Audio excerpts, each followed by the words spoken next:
अध्यक्ष महोदय, मैं आपकी धन्यवादी हूँ कि आज मुझे आपने 2024 के इस बजट में अपने विचार रखने का अवसर दिया है और साथ ही मंडी क्षेत्र की जनता जिन्होंने मुझे अपना प्रतिनिधि चुनकर यहाँ उनके पक्ष की बात रखने का मौका दिया है, उनकी भी आभारी हूँ।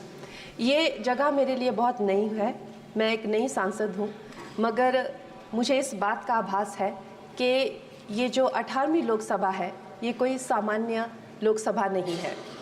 इस लोकसभा का जो चुनाव हुआ है उसमें हमारे जो शीर्ष नेतृत्व हैं, हमारे माननीय प्रधानमंत्री श्री नरेंद्र मोदी जी ने लगातार तीसरी बार प्रधानमंत्री बनकर पिछले 60 सालों का जो रिकॉर्ड तोड़ा है, उसके लिए हम सब उन्हें जो है वो हार्दिक बधाई देते हैं।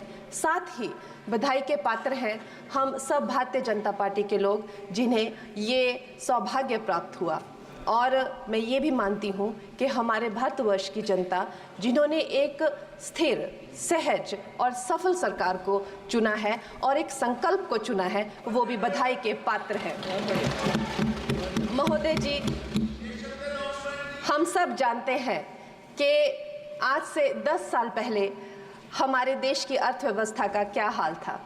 आज से 10 साल पहले हमारी संघर्षशील जो एक चरमराती और एक लड़खड़ाती अर्थव्यवस्था जो कहीं 11वें-12वें नंबर पर थी और सारा देश जो है उसको लेकर चिंतित रहता था, पिछले 10 सालों में वो अर्थव्यवस्था 11वें से 5वें नंबर पे आई है और बहुत तीव्रता से जो है तीसरे नंबर की तरफ जा रही है।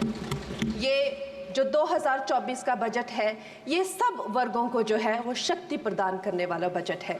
इस बजट से जो है वो हमारी अर्थव्यवस्था को भी तीव्रता मिलेगी महोदय जी। और जो हमारा 2047 का जो संकल्प है कि विकसित भारत का जो संकल्प है, हम प्रथम इकोनॉमी बनेंगे, वो भी इस बजट से हम पूरी उम्मीद है एक कदम हम उस संकल्प के जो है वो करीब जाएंगे। महोदय जी, पिछले साल हमारे हिमाचल प्रदेश में एक बहुत बड़ा प्राकृतिक संकट आया, एक बहुत बड़ी बाढ़ आई जिससे ना जाने कितने जन, धन, पशु, ज़मीन की हमारे लोगों को जो है वो हानि हो गई। लेकिन दुख की बात यह है कि अभी भी हमारा हिमाचल प्रदेश जो है उस त्रासदी के प्रभाव से जो है उसके प्रभाव से, उसकी हानि से बाहर नहीं आ पा रहा है। और उसका जो मूल कारण है वो है वहाँ की जो कांग्रेस की सरकार है, उनका जो लापरवाही है और उनकी जो भ्रष्टाचार नीतियां हैं। आज भी हमारे लोग जो हैं उस बाढ़ के प्रभाव से जो पीड़ित हैं। मैं आदरणीय और माननीय हमारी जो वित्त मंत्री हैं श्रीमती सीतारमण जी का मैं आभार व्यक्त करती हूं कि उन्होंने हमारी हिमाचल की जनता के लिए जो है एक स्पेशल रिलीफ फंड की जो घोषणा की है। हम सब हिमाचल वासियों की तरफ से हम आपका अभिनंदन करते हैं और हम आपका आभार प्रकट करते हैं। महोदय जी, मुझे ये जान के और आपको बताकर इस बात की खुशी भी होती है और खेद भी होता है कि जितना काम पिछले 10 वर्षों में हमारी भारतीय जनता पार्टी ने हिमाचल प्रदेश में किया है वो उतना काम हमारे आज़ादी के बाद 60 सालों में भी हिमाचल प्रदेश में नहीं हुआ था। आप सब हिमाचल जाते रहे होंगे। वर्षा, it is her maiden speech. आप सब हिमाचल, वर्षा, it is her maiden speech. Kindly.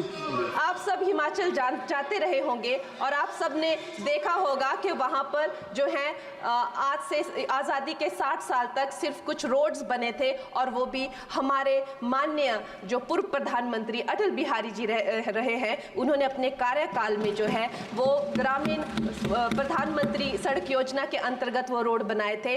लेकिन पिछले 10 वर्षों में प्रधानमंत्री नरेंद्र मोदी जी की सरकार ने हमारे क्षेत्र को जो है एम्स, IIT, IIM जैसे वैश्विक स्तर के जो है वो संस्थान दिए हैं और वंदे भारत जैसी ट्रेन को हमारे हिमाचल में पहुंचाया है।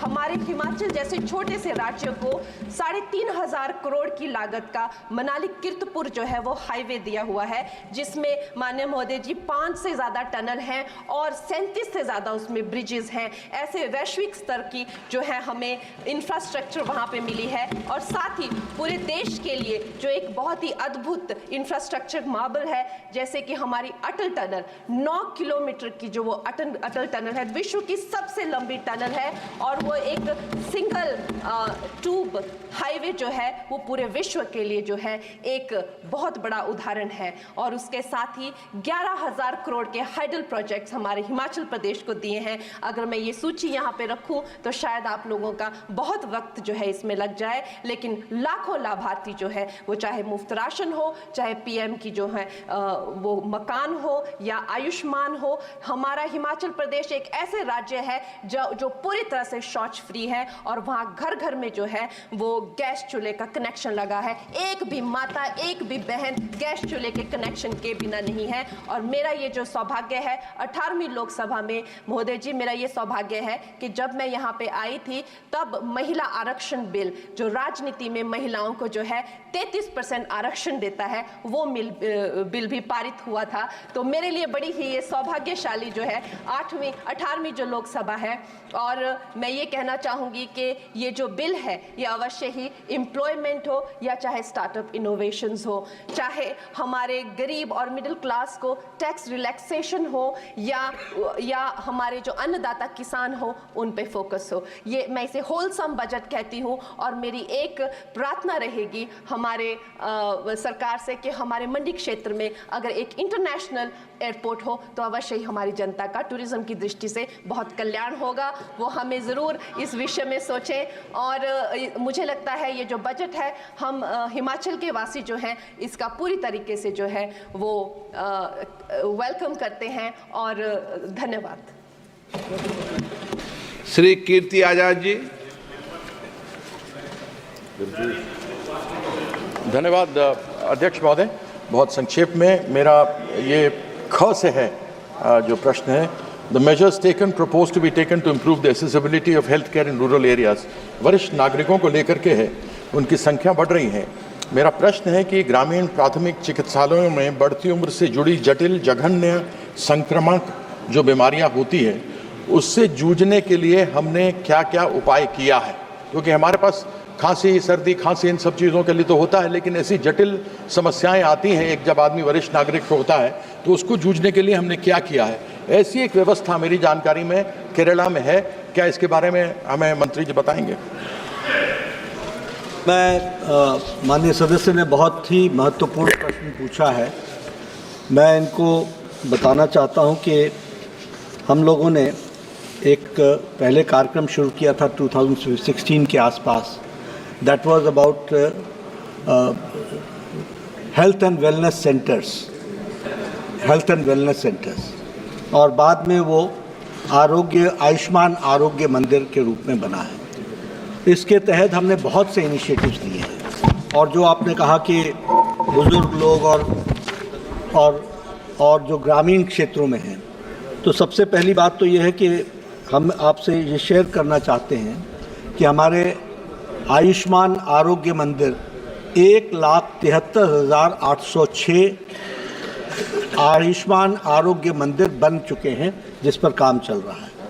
दूसरा, हमारे यहाँ फ्री डायग्नोस्टिक्स और फ्री ट्रीटमेंट की भी व्यवस्था की गई है।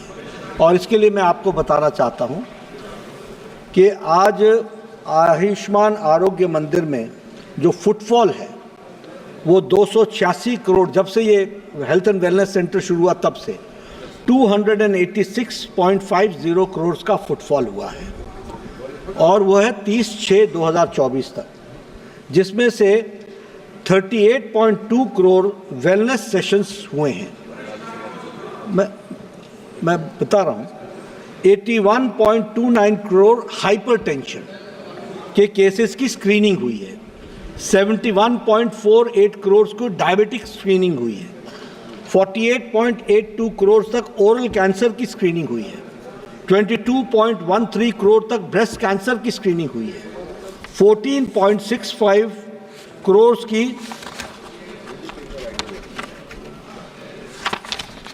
सर्वाइकल कैंसर स्क्रीनिंग हुई है और 25.19 करोड़ की टेली कंसल्टेशन हुई है। और इस तरीके से कंसल्टेशन चल रहा है। कुल मिलाकर के जो मैं इसमें से आपको बताना चाहता हूं कि हमारी कोशिश है preventive and promotive health care, जिसमें जेरियाटिक भी आते हैं।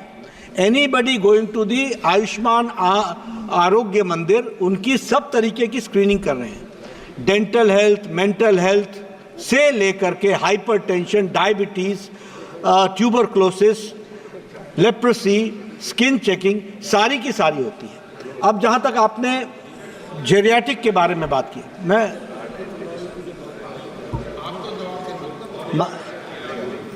जहाँ तक में आपने जेरियाटिक की बात की, तो जेरियाटिक हेल्थ केयर के लिए हम लोगों का प्रयास ये है कि हम डिस्ट्रिक्ट हॉस्पिटल्स एंड अबव उसका प्रयास करें। जो रूरल हेल्थ की बात है, उसमें हम लोग हमेशा जेरियाटिक केयर में भी लोगों का डिटेक्शन और उनको राइट अपॉर्चुनिटी के साथ उनको राइट इंस्टीट्यूशन में भेजना